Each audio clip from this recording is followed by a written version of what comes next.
नमस्कार, बहुत स्वागत है आप सभी का वीके न्यूज पर। मैं हूं आपके साथ चेतन पाठक। यूनाइटेड नेशन सिक्योरिटी काउंसिल यानी कि संयुक्त राष्ट्र सुरक्षा परिषद में भारत अचानक गुस्सा हो गया और गुस्से में उसने उन सभी देशों को खरी खोटी सुनाई जो भारत के लोकतंत्र पर सवाल खड़े करते हैं, जो ये कहते हैं कि भारत में मुसलमान खतरे में हैं और यहां एक धर्म विशेष के साथ ज्यादती हो रही है। भारत की ओर से इस बार कमान रुचिरा कंबोज संभाल रही हैं और यही फ्रीडम ऑफ प्रेस और डेमोक्रेसी से जुड़े सवाल पर उन्होंने अब उन देशों को लताड़ लगाते हुए कहा, किसी भी देश को यह बताने की जरूरत नहीं है कि भारत को लोकतंत्र पर क्या करना चाहिए। भारत हमेशा से एक लोकतांत्रिक देश रहा है। इसकी जड़ें 2500 साल पुरानी हैं। हमारे पास लोकतंत्र के चारों स्तंभ हैं, विधायिका, कार्यपालिका, न्यायपालिका और प्रेस। इसलिए आज भी भारत दुनिया का सबसे बड़ा लोकतांत्रिक देश है। उन्होंने आगे कहा, भारत में हर 5 साल में इलेक्शन होते हैं। यहां हर व्यक्ति को बोलने की आजादी है, हर कोई अपने विचार व्यक्त कर सकता है।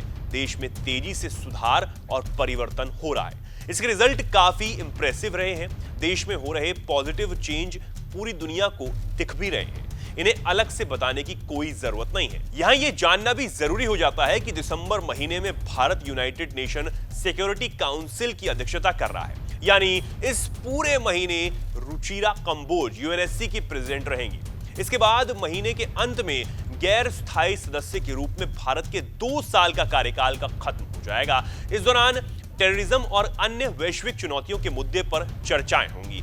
हालांकि भारत काफी समय से सुरक्षा परिषद का स्थायी सदस्य बनने का प्रयास कर रहा है, लेकिन भारत की राह में सबसे बड़ा रोड़ा चीन है। चीन के अलावा फ्रांस, अमेरिका, रूस और ब्रिटेन भारत को सुरक्षा परिषद का स्थायी सदस्य बनाने पर अपनी सहमति पहले ही जता चुके हैं, लेकिन चीन अलग अलग बहानों से भारत की स्थायी सदस्यता का विरोध करता आ रहा है और भारत को रोकने के लिए वो वीटो पावर तक का इस्तेमाल कर लेता है। हालांकि इस बीच कई बार यूएनएससी के स्ट्रक्चर में बदलाव की मांगें भी उठती रही हैं।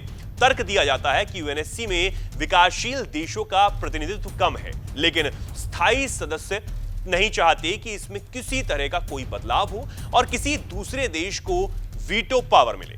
भारत के अलावा जापान, जर्मनी और ब्राजील भी सुरक्षा परिषद का स्थायी सदस्य बनने का प्रयास कर रहे हैं। लेकिन उससे पहले रुचिरा ने दुनिया को यह जरूर बता दिया है कि आप भारत के मामले में कुछ ना ही बोलें तो ज्यादा अच्छा है।